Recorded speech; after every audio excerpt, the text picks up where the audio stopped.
Today's reading is Mark chapter 6, a decent length chapter with several events involved in it.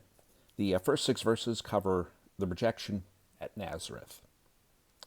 He left there and came to his hometown, and his disciples followed him. When the Sabbath came, he began to preach in the synagogue, and many who heard him were astonished. "Where did this man get these things?" they said. "What is this wisdom that has been given to him, and how are these miracles performed by his hands? Isn't this the carpenter, the son of Mary, the brother of James, Joses, Judas, and Simon? Aren't his sisters here with us?" So they were offended by him.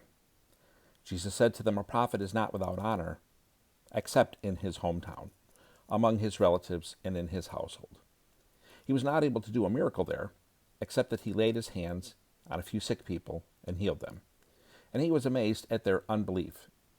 He was going around the villages teaching. Verses 7 through 13 has a header commissioning the 12. He summoned the 12 and began to send them out in pairs and gave them authority over unclean spirits. He instructed them to take nothing for the road except a staff. No bread, no traveling bag, no money in their belts, but to wear sandals, not to put on an extra shirt. He said to them, "Whenever you enter a house, stay there until you leave the place. If any place does not welcome you or listen to you, when you leave there, shake the dust off your feet as a testimony against them." So they went out and preached that people should repent. They drove out many demons, anointed many sick people with oil, and healed them. Verses 14 through 29 has a header, John the Baptist beheaded. King Herod heard about it because Jesus' name had become well known. Some said John the Baptist has been raised from the dead, and that's why miraculous powers are at work in him. But others said he's Elijah. Still others said he's a prophet, like one of the prophets from long ago. When Herod heard of it, he said, "John, the one I beheaded, has been raised." For Herod himself had given orders to arrest John and to chain him in prison on account of Herodias, his brother Philip's wife, because he had married her. John had been telling Herod, "It is not lawful for you to have your brother's wife." So Herodias held a grudge against him and wanted to kill him. But she could not, because Herod feared John and protected him, knowing he was a righteous and holy man. When Herod heard him, he would be very perplexed, yet he liked to listen to him.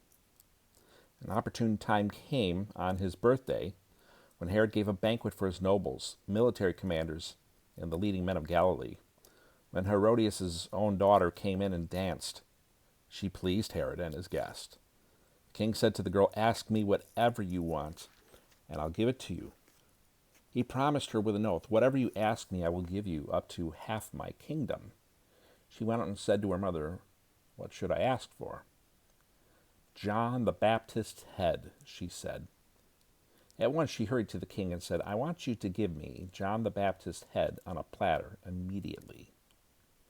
Although the king was deeply distressed because of his oaths and the guest, he did not want to refuse her. The king immediately sent for an executioner and commanded him to bring John's head. So he went and beheaded him in prison, brought his head on a platter, and gave it to the girl. Then the girl gave it to her mother. When John's disciples heard about it, they came and removed his corpse and placed it in a tomb. Verses 30 through 44 covered the feeding of the 5,000. The apostles gathered around Jesus and reported to him all that they had done and taught. He said to them, "Come away by yourselves to a remote place and rest for a while." For many people were coming and going, and they did not even have time to eat.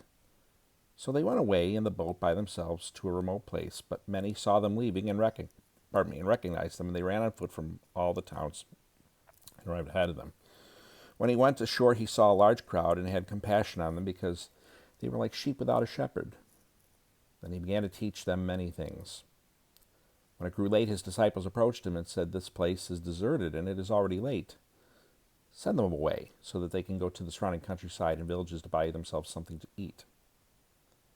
"You give them something to eat," he responded. But they said to him, "Should we go and buy 200 denarii worth of bread and give them something to eat?" He asked them, "How many loaves do you have? Go and see." When they found out, they said, "5, and 2 fish."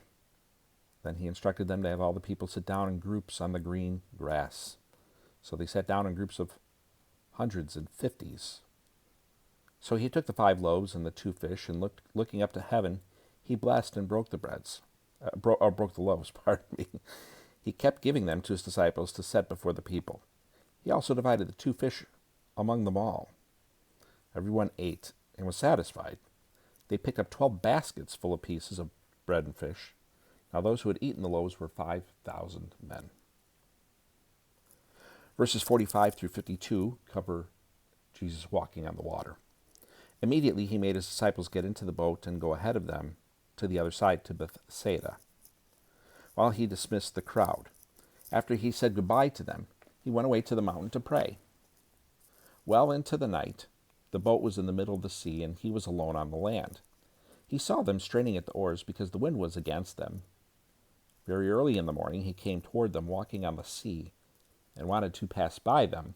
When they saw him walking on the sea, they thought it was a ghost, and cried out, because they all saw him and were terrified. Immediately he spoke with them and said, "Have courage. It is I. Don't be afraid." Then he got into the boat with them, and the wind ceased. They were completely astounded because they had not understood about the loaves. Instead, their hearts were hardened. And verses 53 to the end, which is verse 56, headers miraculous healings. When they crossed over, they came to shore at Gennesaret and anchored there. As they got out of the boat, people immediately recognized him. They hurried throughout that region and began to carry the sick on mats to wherever they heard he was. Wherever he went, into villages, towns, or the country, they laid the sick in the marketplaces and begged him that they might touch just the end of his robe, and everyone who touched it was healed. Mark, we are in Mark, chapter 6. Thanks for watching. Thanks for listening. I hope you have a great day, and I hope to see you back here tomorrow.